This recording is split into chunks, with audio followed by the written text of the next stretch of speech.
সকলোকে maths Dhamaal in Assamese YouTube চেনেলত স্বাগতম জনাইছোঁ। আজিৰ এই ভিডিঅ'টোত আমি অসম জাতীয় বিদ্যালয় সপ্তম শ্ৰেণীৰ গণিত বিষয়ৰ আমাৰ 13 নম্বৰ যিটো অধ্যায় আছে তাৰে অনুশীলনী 13 আমি ইয়াতে 6, 7, 8 আৰু 9 চাৰিটা প্ৰশ্ন ইয়াতে আমি আলোচনা কৰিম। গতিকে ভিডিঅ' 6 নম্বৰ প্ৰশ্নটোত কৈছে এটা সমান্তৰিকৰ ক্ৰমিক বাহু দুটাৰ মাপ 12 সেণ্টিমিটাৰ আৰু 8 সেণ্টিমিটাৰ। দীঘল বাহুযোৰৰ মাজৰ দূৰত্ব 6 সেণ্টিমিটাৰ।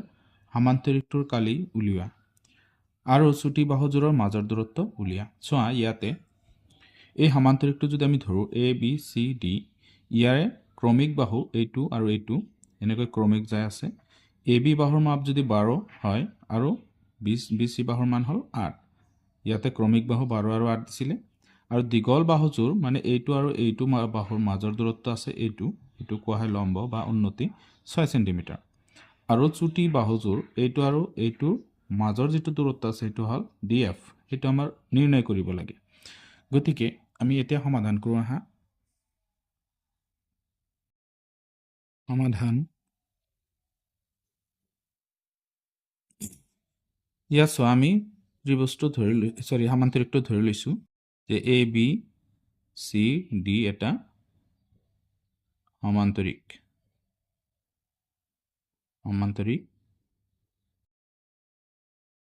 ইয়াত এ বি ইকুৱেল 12 সেণ্টিমিটাৰ,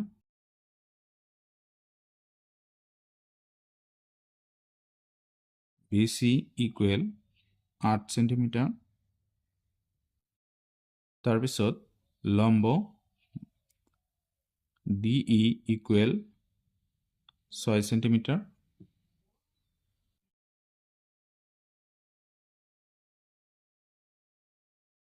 আৰু ইয়াতে আমাৰ বি ডি এফ এইটো উলিয়াব লাগে, লগতে কালি সমান্তৰিকটোৰ কালি নিৰ্ণয় কৰিব লাগে। সিহঁতে দুটা বস্তু কৰিব লাগে। এতিয়া কথা হ'ল আমি প্ৰথমত কি কৰিম, সমান্তৰিকটোৰ কালি নিৰ্ণয় কৰিম। চোৱা সমান্তৰিকটোৰ কালি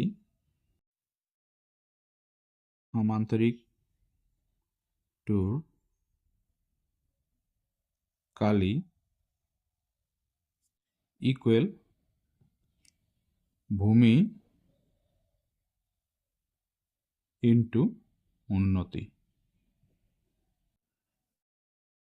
চোৱা ভূমি ইয়াতে ডি ই যদি আমাৰ হেৰি হয় লম্ব হয় তেতিয়া এ বি হ'ব ভূমি। গতিকে এ বি ভূমি, উন্নতি হ'ল ডি ই। ইয়াতে আমাৰ লিখিব লাগিব যিহেতু আমাৰ কি হৈছে ডি ই লম্ব এ বি, গতিকে এইটো আমাৰ উল্লেখ থাকিব লাগিব। গতিকে চোৱা ইয়াত এ বিৰ মানটো হ'বগৈ আমাৰ দিয়া আছে 12 সেণ্টিমিটাৰ আৰু ডি ইৰ মান হ'ল 6 সেণ্টিমিটাৰ। গতিকে 6 × 12 কিমান হ'ব 72 সেণ্টিমিটাৰ স্কোৱাৰ। এইটো আমি কালি পালোঁ। এতিয়া আমাৰ ডি এফৰ মান উলিয়াব লাগে। ডি এফৰ মান উলিয়াব হ'লে তেতিয়াহ'লে আমি কি কৰিম, এই কালিৰ সূত্ৰটো ব্যৱহাৰ কৰিব লাগিব। চোৱা যেতিয়া ডি এফ লম্ব বি চি, গতিকে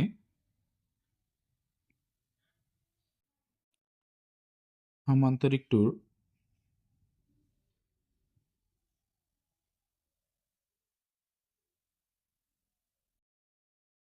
কালি ইকুৱেল, চোৱা কালি দিয়া আছিলে আমি ওলাইছোঁ 72 সেণ্টিমিটাৰ স্কোৱাৰ। এইখিনি কালি আমি পাইছিলোঁ। এতিয়া আমি এটা কাম কৰিব পাৰোঁ যে সমান্তৰিকটোৰ কালি যিহেতু 72 সেণ্টিমিটাৰ স্কোৱাৰ, যেতিয়া ডি এফ আমি হেৰি লম্ব বুলি ধৰিম বা উন্নতি বুলি ধৰিম আৰু তেতিয়া বি চি হ'ব ভূমি। ইয়াত আমি সেইটো বহাই দিম। চোৱা সমান্তৰিকৰ কালিৰ সূত্ৰটো আমি এইফালে বহাম, ভূমি ইনটু উন্নতি। এতিয়া চোৱা সমান্তৰিকটো এটাই, কিন্তু ইয়াৰ উন্নতি কিন্তু দুটা আছে। গতিকে এটা ক্ষেত্ৰত আমি উন্নতি ডি এফ ধৰিছোঁ, আনটো ক্ষেত্ৰত আমি ডি ধৰিছোঁ। গতিকে কালিটো এটাই হ'ব, কাৰণ এটাই সমান্তৰিক চেণ্টিমিটাৰ স্কোৱাৰ। এতিয়া চোৱা, ভূমি আমি ডি এফ ধৰিলোঁ, ডি এফ নহয় বি চি আৰু উন্নতি হ'ল আমাৰ ডি এফ ইকুৱেল 72। এতিয়া চোৱা, ইয়াতে যদি আমি মান বহাই দিওঁ, বি চিৰ মান হ'ল 8 চেণ্টিমিটাৰ, ডি এফৰ মান কিন্তু দিয়া নাই, গতিকে 72। এইটো ডি এফ আমাৰ উলিয়াব দিছে, চুটি বাহুযোৰৰ মাজৰ দূৰত্ব যিটো ডি এফ ৰাখি দিলোঁ এইফালে, তেতিয়া 72 ডিভাইডেড বাই 8 সেইটো যে হৰণ হ'ব। ইয়াতে 8 কিমান বাৰ যাব, 9 বাৰ, গতিকে ডি এফৰ মান হ'বগৈ 9 চেণ্টিমিটাৰ। গতিকে ডি এফ আমি পালোঁ, কালি পাইছোঁ, দুটা বস্তু উলিয়াব দিছিলে। therefore সমান্তৰিকটোৰ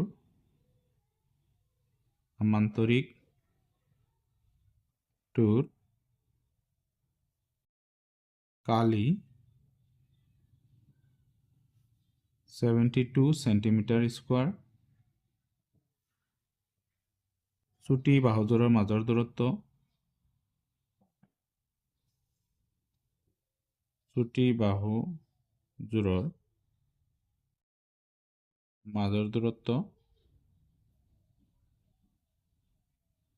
ইকুৱেল কিমান পাইছোঁ, 9 চেণ্টিমিটাৰ। এতিয়া আমি 7 নম্বৰটো কৰোঁ আহা। চোৱা, 7 নম্বৰত কৈছে, এটা সমান্তৰিকৰ ভূমি উন্নতিৰ দুগুণ, সমান্তৰিকটোৰ কালি 128 চেণ্টিমিটাৰ স্কোৱাৰ হ'লে ভূমি আৰু উন্নতিৰ মাপ উলিওৱা। ইয়াতে আমাৰ সমাধান হ'ব, চোৱা,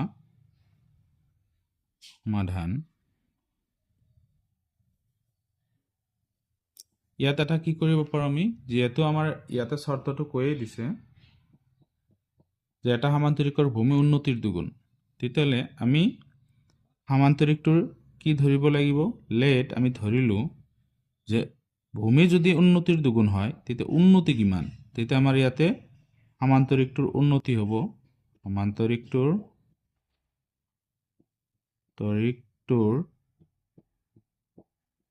উন্নতি আমি ধৰিলোঁ x চেণ্টিমিটাৰ। তেতিয়াহ'লে গতিকে আমাৰ ইয়াতে কি হ'ব,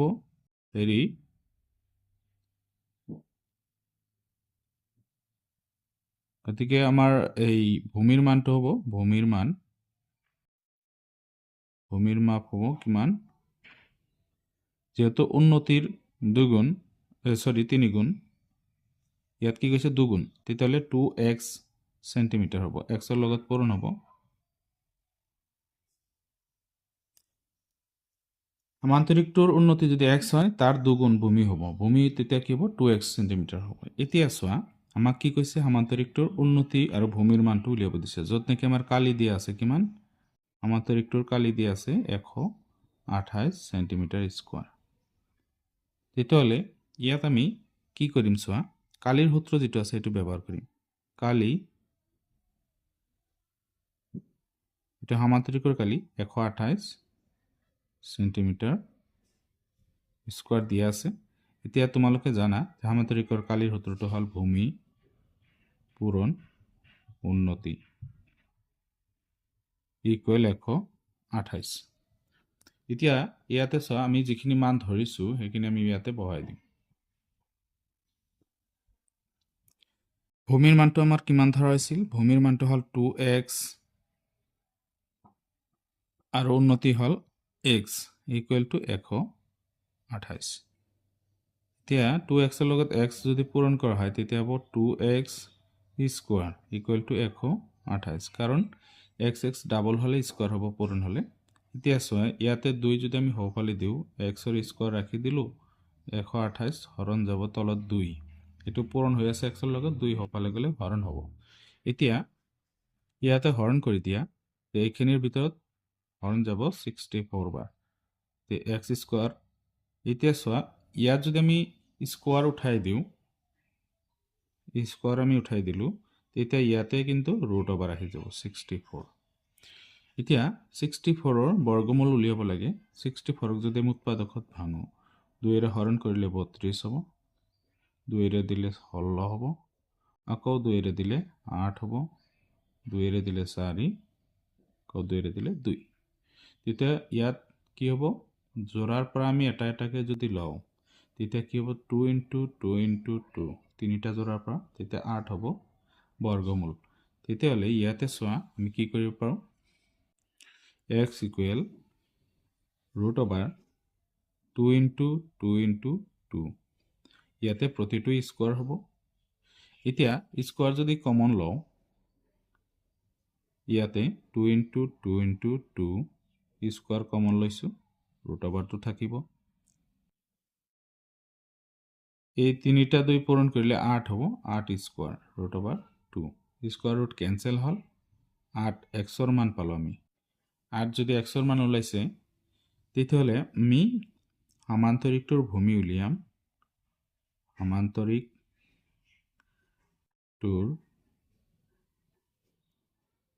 উন্নতি হ'ব কি উন্নতি আমি ধৰিছিলো x তেতিয়াহ'লে উন্নতি হ'ব 8 সেন্টিমিটাৰ ইয়াৰ দুগুণ হল ভূমি তেতিয়াহ'লে ভূমি ইকুৱেল টু 2 * 8 তেতিয়াহ'লে 16 সেন্টিমিটাৰ ভূমিৰ মান হ'ব 16 সেন্টিমিটাৰ ইয়াতে 2 * ভূমিটো হল 2 * 8 মানে উন্নতিৰ দুগুণ আছিল তেতিয়া 2 * 8 মানে 2 * 8 গুণ 16 সেন্টিমিটাৰ এইখিনি আমাৰ কৰিবলগীয়া আছিল এতিয়া আমি 8 নম্বৰ প্ৰশ্নটো সমাধান কৰো আহা সো 8 নম্বৰ প্ৰশ্নটোত কোৱা হৈছে ইয়াতে PQRS সমান্তৰিকৰ RS = 16 cm QR = 10 cm SM লম্ব PQ আৰু SN লম্ব QR যদি SM 8 cm তেন্তে SN ৰ মাপ উলিয়া ইয়াতে চোৱা কথাটো এনেকৈ বুজি পাবা PQRS এইটো সমান্তৰিকটোৰ RS বাহু কোনটো RS হল এই বাহুটো RS ৰ মান দি আছে 16 cm আৰু QR ৰ মান দি আছে কিমান QR এইটো মান দি আছে এইটো হল 16 cm আৰু এইটো দি আছে এই বাহুটো দি আছে আমাৰ 10 cm তাৰ পিছত আমাৰ ইয়াতে SM ৰ মান যেটো দি আছে SM লম্ব এটো আছে কিমান এটো আছে 8 cm SN এইটো লম্বৰ মান উলিয়াব লাগে এতিয়া চোৱা আমি জানো যে সমান্তৰিকৰ বিপৰীত বাহুবোৰ সমান হয় এটো যদি 16 হৈছে তেতিয়ালে এইটো 16 হ'ব 16 cm আৰু এইটো 8 এইটো 10 যদি এইটো 10 হ'ব গতিকে 10 cm তেছা আমি যিখিনি দিয়া আছে সেইখিনি তো দিয়েই আছে আমি লিখি লও সমাধান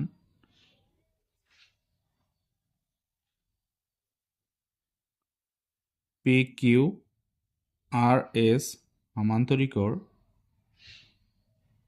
সমান্তৰিকৰ সো ইয়াতে কি দিয়া আছে RS = 16 সেন্টিমিটাৰ আৰু কি দিয়া আছে QR = 10 সেন্টিমিটাৰ লগতে আৰু SM দিয়া আছে SM আছে কিমান 8 সেন্টিমিটাৰ SN ৰ মান উলিয়াব লাগে এতিয়া চোৱা আমি ইয়াতে এটা বস্তু দেখাব লাগিব এটো হল যে সমান্তৰিকৰ বিপৰীত বাহুবোৰ সমান ইয়াত সমান্তৰিকৰ বিপৰীত বাহুবোৰ সমান আমি জানো PQ ৰ সমান RS হ'ব RS যদি 16 আছিল তেতিয়া PQ 16 হ'ব QR আৰু PS এই দুটা চুটি বাহু গতিকে এই দুটা 10 cm কৈ হ'ব সমান্তৰিকৰ বিপৰীত বাহু সমান হেতু হ'ব কাৰণ যেহেতু এতিয়া চোৱা এই লম্ব যেতে আমি ধৰিম ইয়াৰ ক্ষেত্ৰত এটো হ'ব ভূমি তেতিয়া এইটো SN লম্ব আমি ধৰিম এটোৰ ক্ষেত্ৰ হ'ব QR ভূমি তেতিয়াহলে আমি কি কৰিম ইয়াতে আমি সমান্তৰিকৰ সূত্ৰ খটাম সমান্তৰিকৰ সো ইয়াতে এটা বস্তু কৰিব পাৰি আমি যে SM আৰু SN লম্ব উন্নতি সাপেক্ষে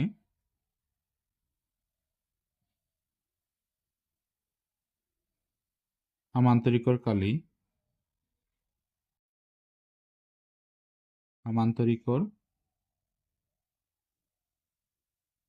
কালি হ'ব চোৱা ইয়াতে আমি এটা কাম কৰিব পাৰি যেহেতু দুটা আমি হেৰি কৰিছো সামান্তৰিকৰ কালিৰ সূত্ৰটো হ'ল যে ইয়াত প্ৰথমত আমি হেৰি কৰিম চোৱা SM লম্বযুক্ত কালি বা উন্নতি যুক্ত কালি যেতিয়া আমি SM লম্ব ধৰিম তেতিয়া আৰু এইফালে আমি SN লম্বযুক্ত লম্ব মানে কি উন্নতিযুক্ত কালি উন্নতিযুক্ত কালি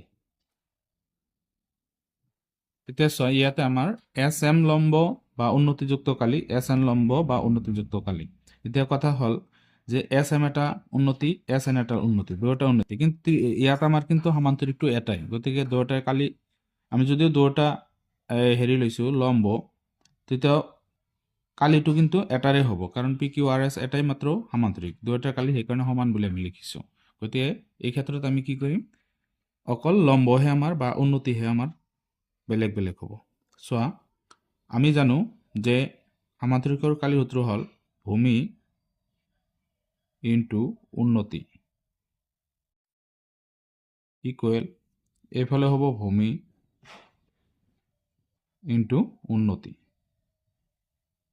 চোৱা ইয়াতে আমি মান বহোৱা নাই এতিয়ালৈকে ইয়াত কথা হ'ল SM যেহেতু আমি উন্নতি ধৰিছিলোঁ তেতিয়া ভূমিটো চোৱা SMৰ ক্ষেত্ৰত ভূমিটো হ'ব PQ এতিয়া PQ ইয়াতে ভূমি হ'ব উন্নতি SM হ'ব আৰু ভূমিটো চোৱা SN লম্বটো QR ওপৰত QR ওপৰত আছে গতিকে ভূমিটো হ'ব QR আৰু উন্নতি হ'ব SN এতিয়া চোৱা আমি মান বহাই যদি দিওঁ ইয়াতে PQৰ মান আমি 16 পাইছোঁ 16 সেন্টিমিটাৰ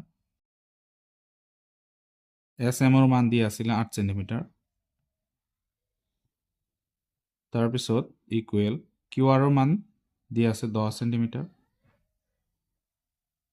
লগতে SNৰ মান দিয়া নাই SNৰ মান আমাক উলিয়াব দিছে এতিয়া 10 যদি এইফালে আহে চোৱা হৰণ হ'ব তেতিয়াহ'লে 16 × 8 divided by 10 equal to SN এতিয়া চোৱা ইয়াত আমি কি কৰিব পাৰোঁ 2 ৰে কাটিলে 5 বাৰ ইয়াত 2 ৰে কাটিলে 4 বাৰ তাৰপিছত আমি হেৰি কৰিব পাৰোঁ ইয়াতে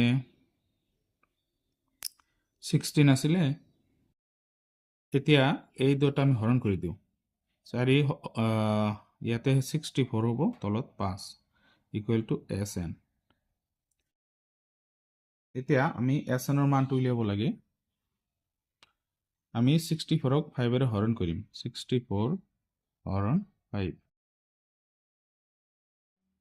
এতিয়া চোৱা 5 এবাৰ যাব 5 1 বাছে 14 14ৰ ভিতৰত দুবাৰ 10 4 বাচিব 0 দিলোঁ 10 আমি কাহিল 5 8 গুণ 40 তেতিয়াহ'লে আমাৰ ইয়াতে আনসাৰ হ'ব SNৰ মান হ'ব 12.8 সেন্টিমিটাৰ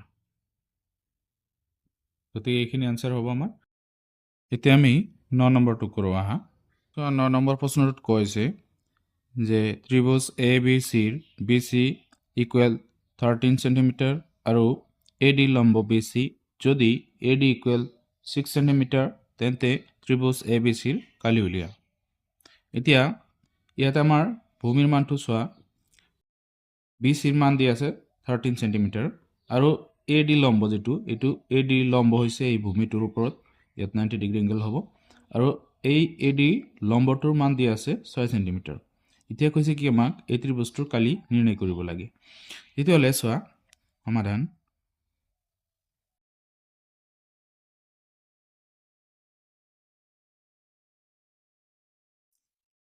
ত্ৰিভুজ ABCৰ আমাৰ কি দি আছে ভূমি দি আছে কিমান ভূমিটো হল BC 13 সেন্টিমিটাৰ তাৰপিছত লম্ব বা উন্নতি উন্নতির মান দিয়ে আছে, উন্নতিটি হল এডি, এডি দিয়ে আছে আমার 6 সেন্টিমিটার। এতিয়া আমাক কি কৈছে, কালি উলিয়াব লাগে, ত্ৰিভুজটোৰ কালি কিমান এইটো নিৰ্ণয় কৰিব লাগে।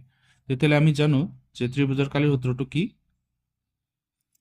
ত্ৰিভুজ এ বি চিৰ কালি ইকুৱেল হাফ ইনটু ভূমি ইনটু উন্নতি, এইটো হল সূত্ৰ।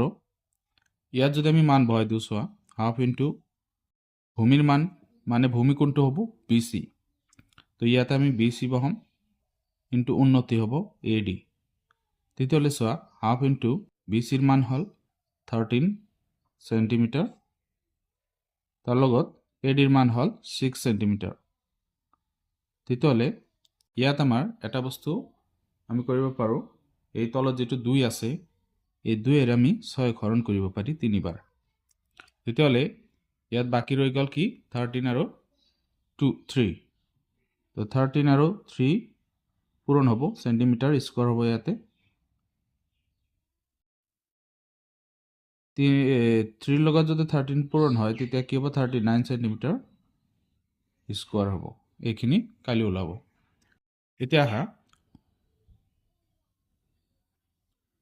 ভিডিওটো আজি ইমানতে সামৰিছোঁ। যদি ভিডিওটো চাই ভাল লাগে প্লিজ চেনেলটো ছাবস্ক্ৰাইব কৰি দিব, লগতে বেল আইকনটো দবাই ৰাখিব যাতে পৰৱৰ্তী যিবিলাক ভিডিও আছে বা প্ৰশ্ন আছে সেইবোৰৰ সমাধান আপোনালোকে সোনকালে পায়, নটিফিকেশ্যনবোৰ সোনকালে পায়। গতিকে চেনেলটো ছাবস্ক্ৰাইব কৰি ৰাখিব। আজিলৈকে ভিডিওটো ইমানতে সামৰিছোঁ, ধন্যবাদ।